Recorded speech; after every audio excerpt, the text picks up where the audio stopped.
Guys, nag-jacket ako kasi malamig. So, ipapakita ko sa inyo yung ginawa kong alope. Yung term sa amin sa Bisaya, alope. Pero para siyang cassava. So, tingnan nito guys. Yan. Hindi maganda yung banana leaf. Maraming putol-putol. Kaya, nahirapan ako mag-fold. Yung isa, natikman ko na to kagabi. Kaya, kainin natin to. Yan. So, banana leaf. Ito pa yung extra. So, dito pa yan. So, ito. Hindi siya perfect. Yan. Yan. Tapos, tingnan natin. Medyo sticky siya, so.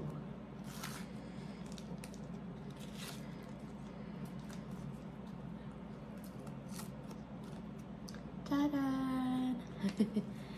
Nakita ko lang si Papa last time kumakain nito. Ngayon, titikman na natin. Ito yung isa sa mga paborito kong snacks sa hometown namin. Yan, guys. Yan. I'll save some. Yung dalawang cassava, yung maliliit ng ganito kahaba, dalawang cassava, yung nagawa ko is mga 6. So, meron pa mamaya para kay Claude para matikman niya din.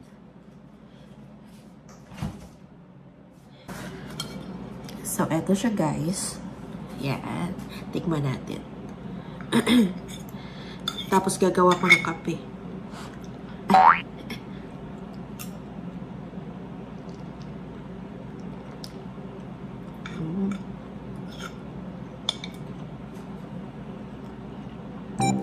Siya guys. Yan. Ay, saan ba yung camera? Ay guys.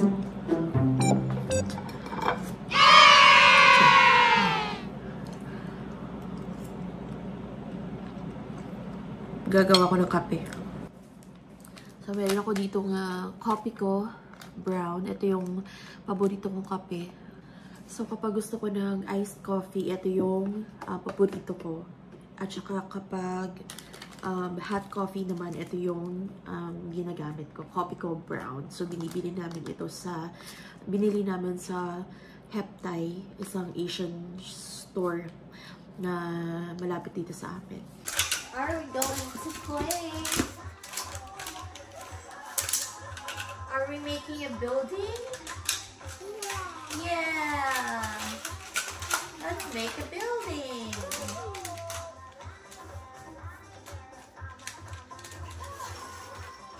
Here you go. Building. You want that one? No.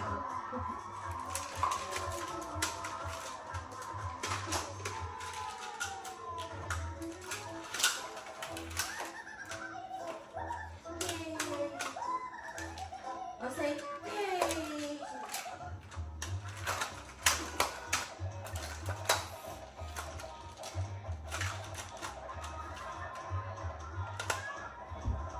Good job. Did you eat your cheese? Not yet. Ito guys, yung binili naming purple na roses. Hindi siya masyadong purple sa camera, pero purple siya sa real. At saka, ang bango niya. Parang matamis na smell. Pero yung iba, kung mapapansin nyo, na kain na ng deer. Kasi maraming deer dito sa amin. So, yung roses parang candy sa kanila. So, nilabas ko muna ito si Zadkiel kasi para makabreak sa panonood ng TV. So, eto lang yung ginagawa namin everyday. Pasensya nyo na ulit-ulit. Ay, careful. Ready? Slowly, okay? Whee! Wow! Okay.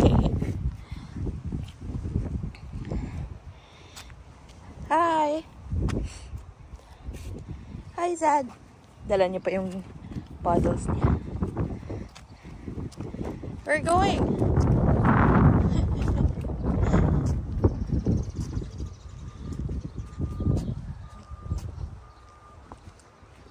We're going inside. Okay. You're going inside the house?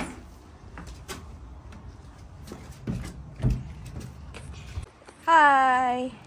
We're back here outside again. Pumasok siya kanina.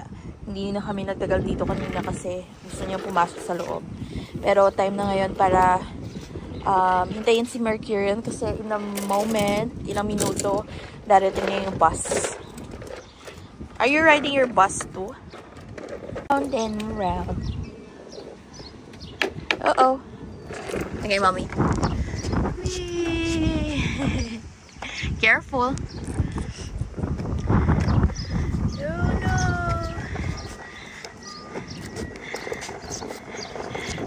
Oh no. Hindi ito sakayan talaga.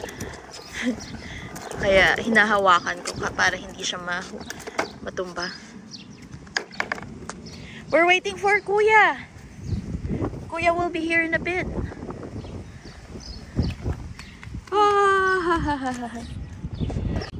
So every Tuesday yung gather ng basura dito sa amin. And then Sadko, careful. Friday naman dala yung recyclables. Recycle. No, not in the road. Just stay here, not in the road. It's so windy. Are you helping Mommy, Zad? Wow, great job. Are you helping Mommy? Yeah. Let's put it on the side. No, here, on the side.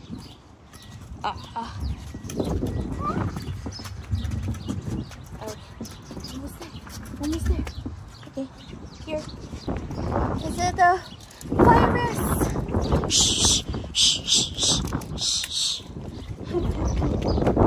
Slow down. It's so windy. It's windy, guys.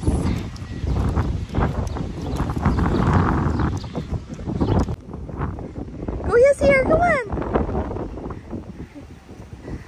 Oh, here, look. Bus. Hi. Here, Kuya. You wait now? Okay. Bye. Wait. Oop. Sorry. He's running like so fast. Thank you. Bye.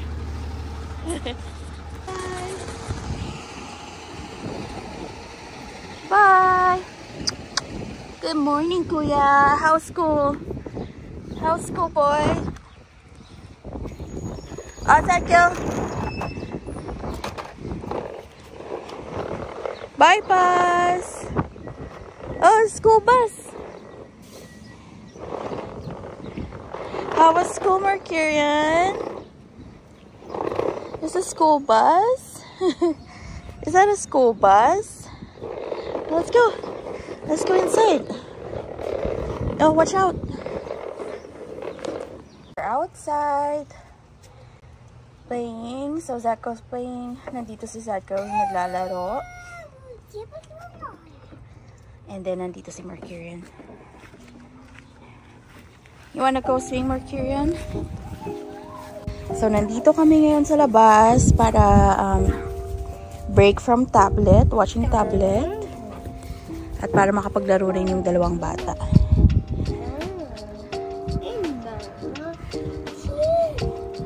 And so, yung swing namin, tagal na to. Nasira na rin yung hagdan. So, kailangan naming i-fix. Ito yung paboritong spot ni Mercurian, yung kanyang swing.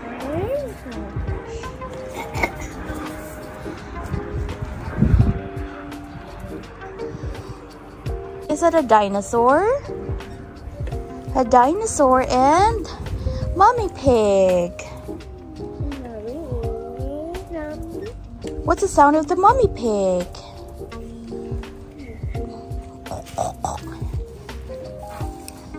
Nandun sa Zadkiel. Zadkiel! Your toy is here! You want more water? Okay.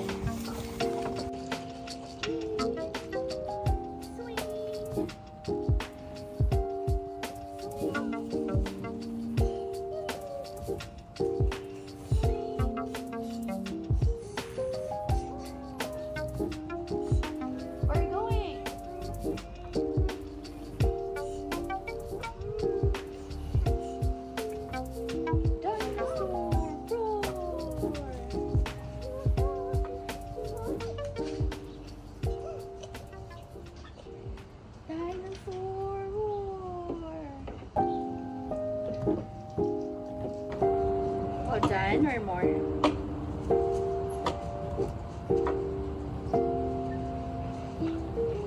Careful. What?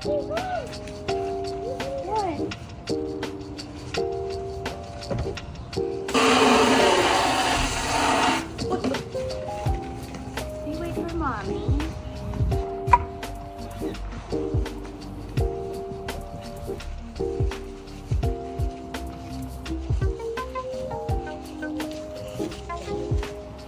Ready? Up.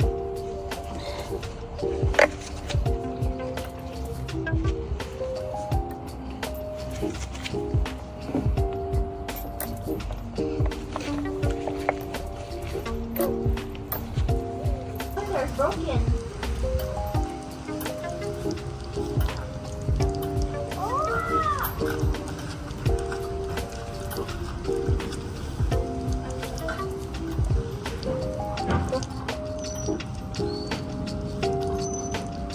Careful.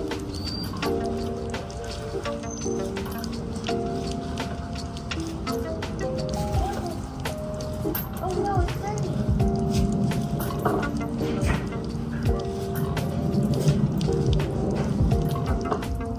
Where's our toy bin?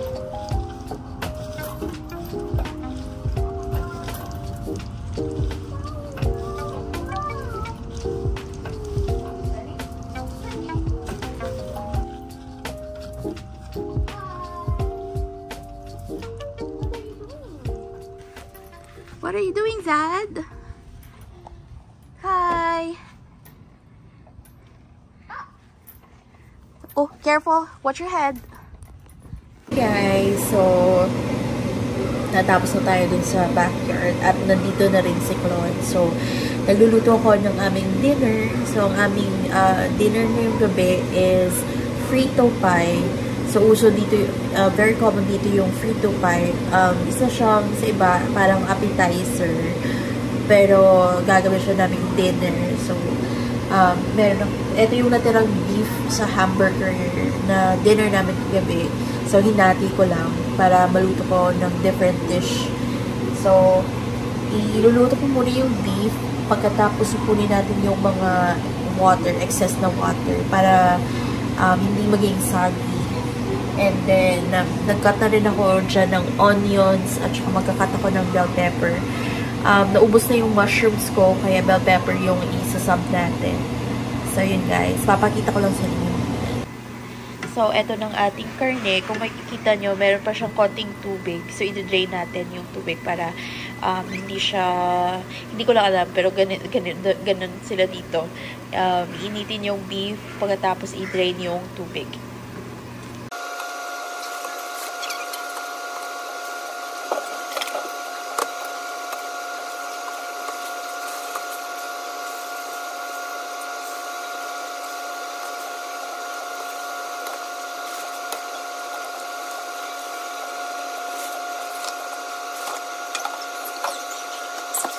So, ipapakita ko sa inyo guys, ito yung can opener na palagi kong ginagamit kasi nahihirapan akong magamit ng can opener, yung mano-mano. So, hindi ko alam, meron palang ganito. Nalaman ko lang na nandito na ako. So, ito, mura lang to sa Walmart, parang less than, parang mga $12 ata. So, paano gamitin? So, ilalagay lang itong can, ilalagay lang dito. Parang may lock. Tsaka may magnet. So, ilagay yung magnet. And then, parang may clip na makakagat. And then, doon na lang ito. Ayan. Clip mo, paitaas. So, hindi siya sasama dito sa can. So, yan. So, magigisa na tayo. So, lagyan lang natin ng olive oil. So, olive oil yung ginagamit ko, guys, kasi healthy. So, nagat na ako kanina. Ito yung napakaraming onions.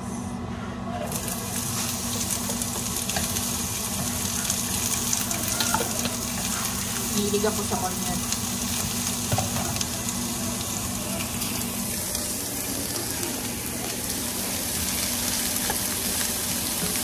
Isunod na natin, guys, yung ating red bell pepper.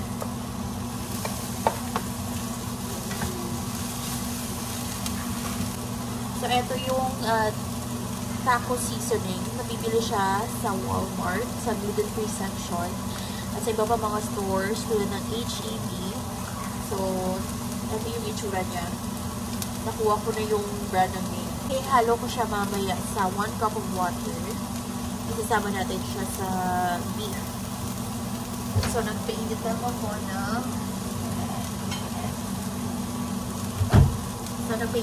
ng tubig. Tapos, ilalagay natin itong seasoning inside the water. So, ganito na yung itsura ng ating onions at saka bell pepper.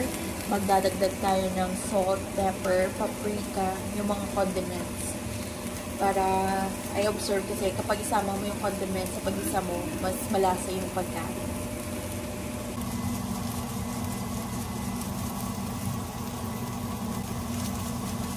Pepper.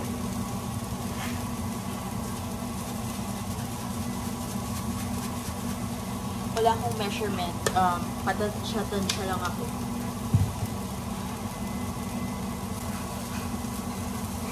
After natin igisa, ilalagay na natin itong karne na ninit natin kanina.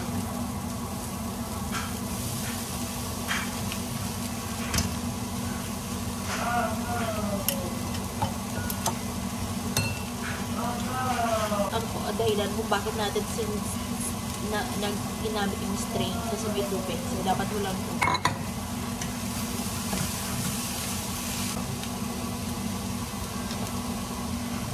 Ito yung warm water or hot water. Tapos yung ating seasoning. I-mix natin dito sa tubig.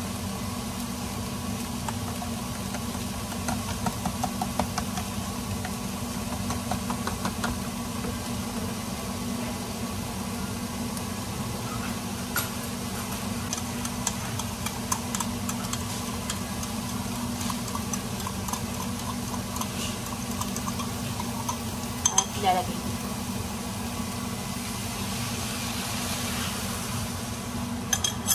Haluin na lang ng mabuti. So, dahil hindi tayo dito gumagamit ng MSG, dahil hindi sila sanay. Yung isa sa mga secret ko is 1 pinch of sugar. Parang lasang betchin. Yun yung sabi ni mama sa akin. So, konting white sugar lang. Para i-balance yan yung salt. Ang kanyang itsura para siyang giniling. Talaga, giniling siya. Diba? Parang itsura niyang giniling. So, hinaan na natin yung apoy para hindi siya masunog. And then, habang nagsisimmer ito, gagawa tayo ng guacamole, guys. Habang nagsisimmer pa yung ating beef, gagawa tayo ng guacamole. So, yung guacamole ay simple lang yung ating gagamitin. Usually, naglalagay ako ng cilantro, kaya lang wala na akong cilantro. So, avocado, tomatoes, at saka may leftover akong onions, at ditong onions, lime. Magdadagdag din tayo ng garlic. Garlic.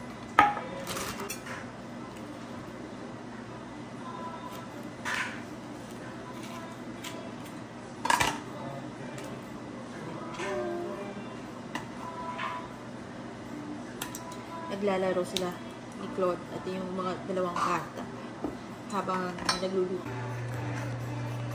Pressure sila.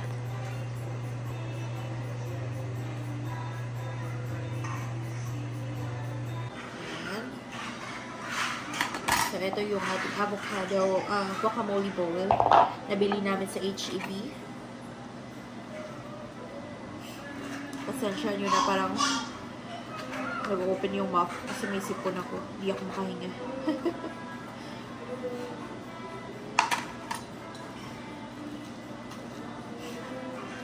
Mamaya, makainom na rin ako ng gamot. Kaya yung gamot ko is 24 hours. Eh, ayaw ko naman ma-doble.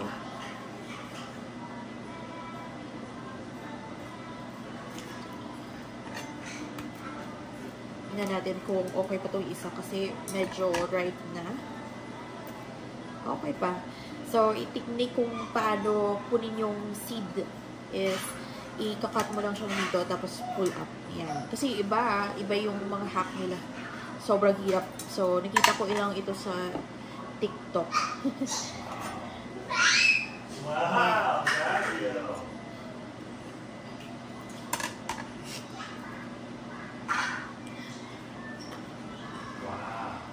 So, bago pa ituloy yung ang guacamole natin, tikman muna natin yung ating beef. So, try natin if kulang pa siya ng salt or ng iba pang condiments. So, ito try muna natin.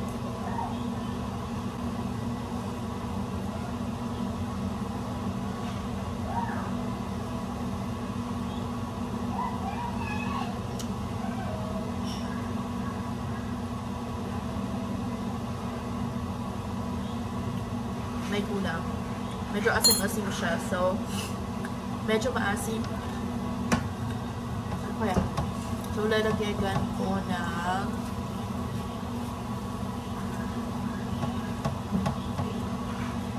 lagyan natin ng konting asukal pa.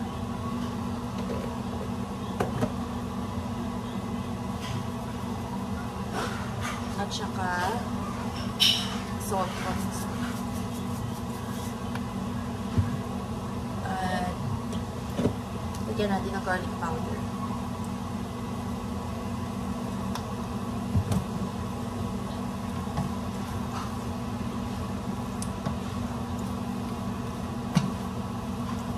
So, ilalagay natin siya dito sa container natin. So, ito yung chips Fritos. Parang cheapy sa atin, pero dito Fritos. So,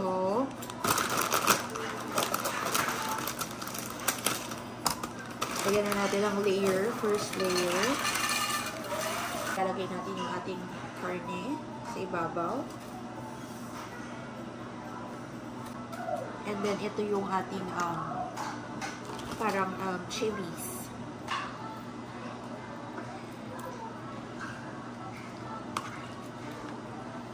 So, ano rin siya, beans, turkey, at saka beans, at saka mga vegetables. So, very meaty din.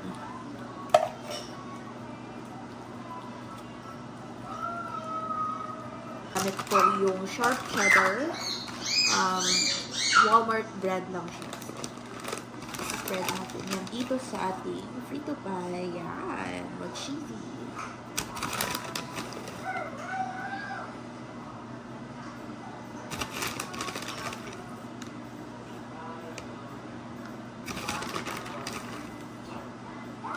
So, eto na guys. Ilalagay lang natin ito sa oven para ma-melt ang cheese. Mga okay na yung 15 minutes. Sa oven yung ating frito pie, gagawa tayo ng guacamole. So, itutuloy na natin yung kanina. Ito na yung ating guacamole. I-mash muna natin yung avocado bago natin ilagay yung iba pang vegetables. Ayaw ko nang masyadong mashed. Nagtitira ako ng mga chunks. So, gagawa ako na i-slice natin yung kamatis. So, ang gamit ko ng kamatis is Roma. Parang kamatis din dyan sa atin sa Philippines.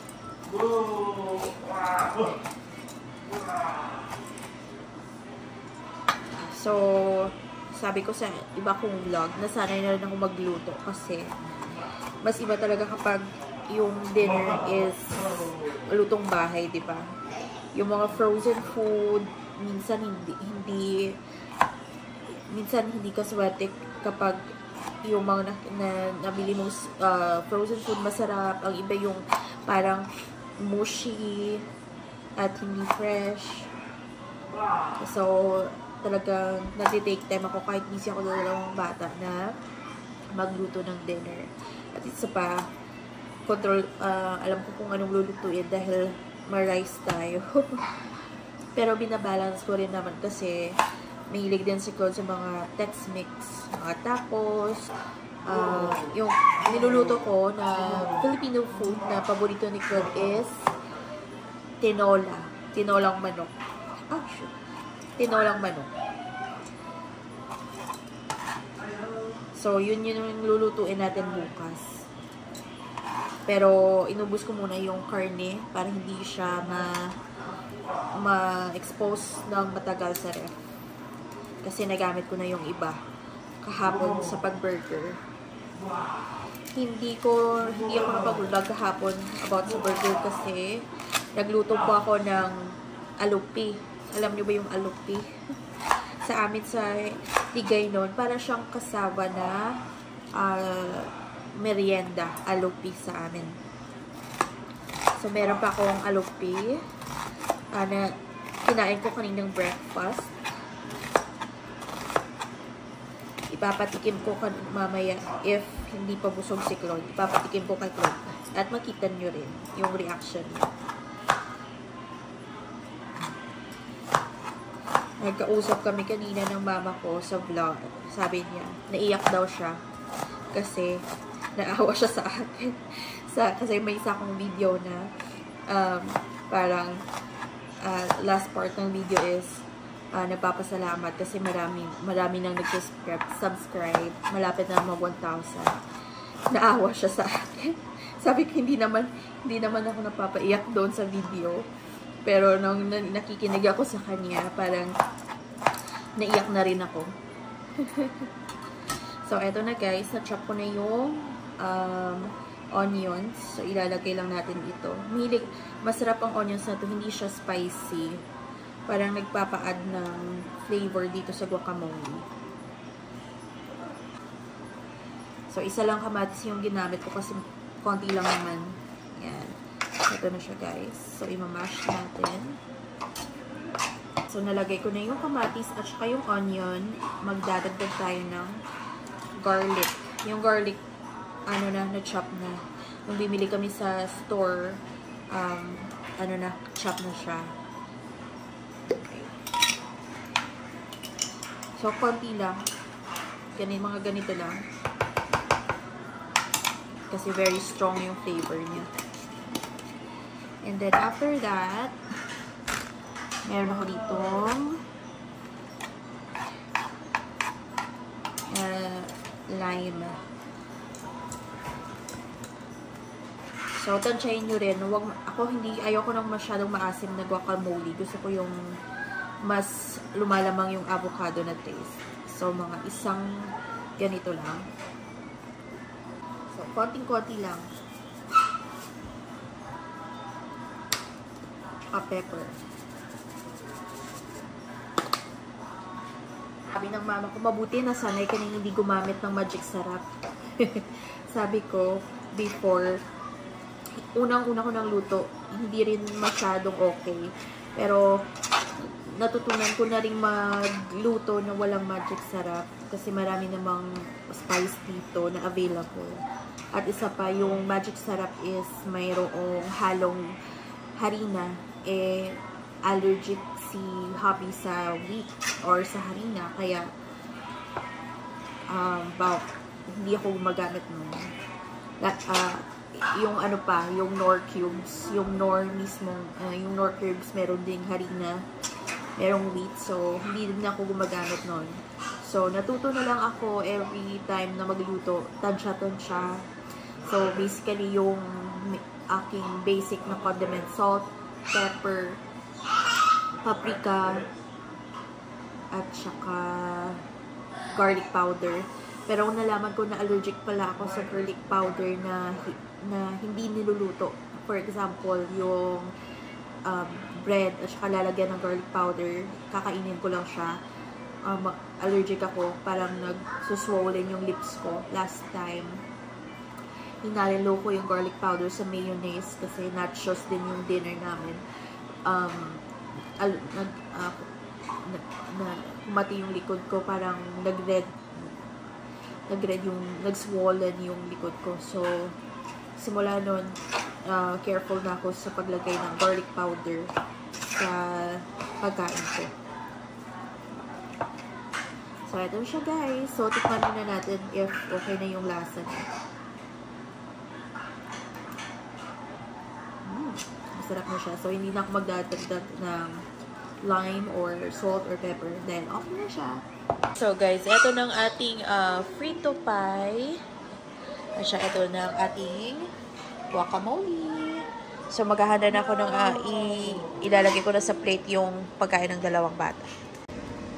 So, ito yung dinner ng dalawang bata. So, ito kay Mercurian, ito kay Zadkiel. So, meron silang corn chips, sausage, orange, at saka yung cheese. Ito yung Baby Bella cheese. Ayan. Hi! Are you getting your dinner now? Sure I am. What we say? Oh, thank you. Oh no! Oh no! So, ito na guys, ang ating dinner. So, magdadagdag ako ng sour cream kasi masarap din siyang lagyan ng sour cream. Oop!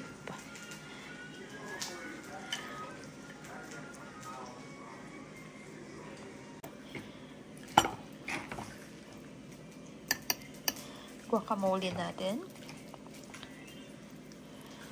Ayan. So, meron tayong Mexican Coke kasi pareho sila ng lasa ng Coke natin dyan sa Pilipinas. Kasi yung gamit nilang sweetener is sugar cane, pareho dyan sa atin. Kasi yung iba, corn syrup. Natutulog na yung dalawang bata. And may mango kami. May mango kaya ginawa ko siyang mango shake. I feel like I need to put an offer on a house very soon. My parents, I think, are getting exhausted from us staying there. So Robin lines up a home that just hit the market. A vintage charmer in downtown Billings. So all these determined by offers out there 5 kids. Today, ready to join the dinner tonight. A vintage home that just hit the market. Visit well below price range. So maybe a deal. Is it Earl? I love mine's here. I love the house. I love Zero Zero. Yes. I love Kirkland. His home is very cute, but I know just everything that can go wrong in some of these older homes. I think that's the big windows. Okay. Coming into the main area, nice big bedroom in the house. The only one on this level. Pool in the center of the room. This is part of the house.